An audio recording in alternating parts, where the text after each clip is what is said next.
I was asked recently, do you think LeBron regrets signing with the Lakers? I don't personally, and contrary to popular opinion, I think LeBron did know what he was getting into this season. If you don't believe me, listen to his agent and close confidant Rich Paul on this episode of More Than an Athlete on ESPN+. He was like, yo, bro, you sure this is the right move? And I said, let's go through this exercise. If you stay and y'all lose 10 games in a row, you're gonna be like, damn, maybe I should've went to Philly or LA. If you go to Philly and y'all lose 10 games in a row, you'd be like, damn, maybe I should've stayed or went to LA. But if you go to LA and you lose 10 games in a row, it's like, well, we gotta figure this thing out. So there you have it. So now LeBron and the Lakers are in the let's figure this out stage. The question is how? What's the plan?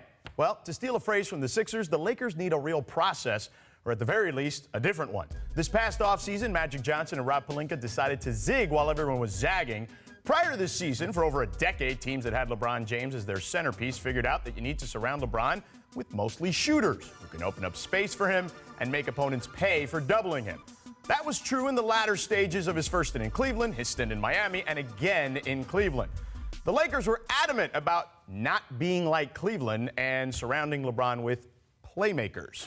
Well, how'd that work out? Not so great. The Lakers' Big Five free agent acquisitions this summer, not named LeBron James, finished in the bottom 5 in net rating this season. So they were the worst incarnation of themselves when those guys were on the floor. This is the basketball version of basically trying to reinvent the wheel. We forget that as great as Magic Johnson has been literally at almost everything he's done in his life, he's new at this particular role. He's a rookie, and let's face it, he made a few rookie mistakes. That's fine, but the clock is ticking, and LeBron isn't getting any younger. The pressure is on Magic and Rob Pelinka to surround LeBron James with teammates this summer that can help him compete for championships, as in plural. The alleged plan this offseason? Star hunting. Again, that's fine, just a word to the wise. You just can't rely on Lakers exceptionalism to make that happen. Because as our friend Kevin Arnovitz wrote this week, if you look at the last 6 years, the Lakers have the worst record in the NBA in that span. The worst. Not very exceptional. So, gentlemen, is the Lakers' strategy of swinging for the fences the right approach this season? That's the only approach you can have in Los Angeles with the Lakers. And the fan base demands that.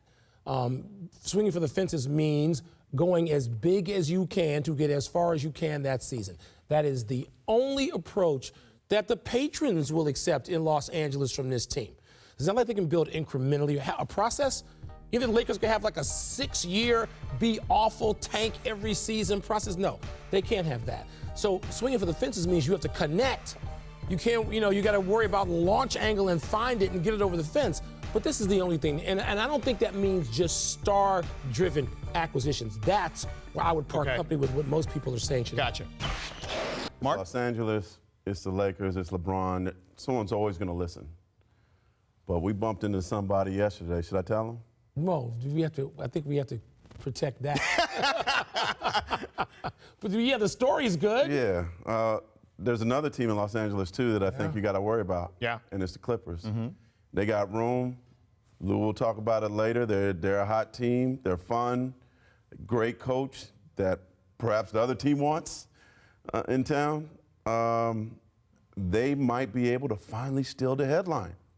Can you believe that? The Clippers are in position to actually steal the headline from the Lakers. They've been close to stealing the headline twice, including being up in Game 6 in Houston by 18 points and couldn't. They would have really stolen headline, perhaps that year.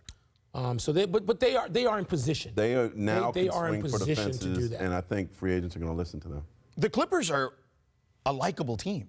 That team with Chris Paul and DeAndre Jordan and Blake Griffin, they were fun, but they became somewhat unlikable in a lot of ways, at least amongst because they didn't win. Because they didn't win. They didn't like the complaining to the refs, all that stuff. The Pistons had some of that back in the day, too. But this team is likable. They overachieve. They've got the coach, as you mentioned. But with the Lakers, the owner's gone. I'm with you, but the question is, how do they get that star? Do they go with trading for Anthony Davis is going to be harder now with Brandon Ingram and the unfortunate situation he's dealing with. Lonzo Ball is a guy who's hurt constantly. Like, what kind of value does he have? I just don't know if that's the way you go about it.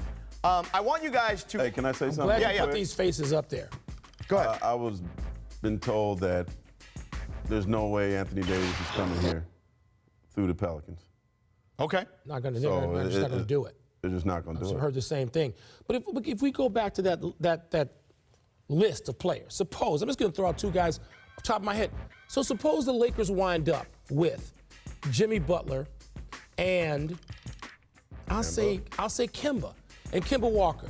And then you still have Ingram and Kuzma, and of course LeBron James. Right. And you start to fill in not with stars, but with the kind of role players that you need to assist LeBron. I think that'll be tough, though, because you only have $40 million to work with, and those guys are going to cost you more than that. You can find a way to, I guess. Yeah, you can create some more cap room. I don't. You might have to deal some of those young guys, though. You may have to deal one of them. Right. You have to deal all of them. Right. But I don't think you have to go star hunting to build the kind of team with those available free agents. People act like this is only about star hunting. That's what has failed the Lakers. Okay. That's what's failed them over the last few years. And by the way, I'm not ever suggesting that wanting to have Steve Nash would fail the Lakers. But as it turned out, just because of injuries and age, it didn't work. But star hunting alone is not going to be what fixes the Lakers. Well, I think we all agree that they can't go with the one-year deals anymore. They got to build a team here at this point because LeBron's not getting any younger.